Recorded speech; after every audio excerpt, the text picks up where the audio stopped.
Good day mga ka-harvest, ako po muli si Richard. Paano magtanim kung wala kang malawak na espasyo o taniman? Well, tuturuan ko kayo ngayon kung paano magtanim gamit ang mga recycled plastic bottle. Unang hakbang, ihanda natin ang bote na gagamitin. Ang bote ay nakadepende sa inyo kung anong kulay o anong size. Pero mas mainam kung 1 liter to 2 liter size ang gagamitin natin para sa mga pananim na gulay. Pangalawa, pamputol ng ating bote at saka pambutas na rin. Unang hakbang, linisin natin yung ating mga bote na gagamitin.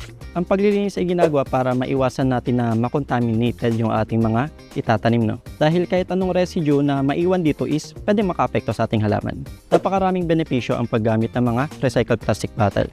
Unang-una, sa halip na sila maging basura pa, binibigyan natin sila ng panibagong silbi para katulad ito, pagtaniman ng mga halaman.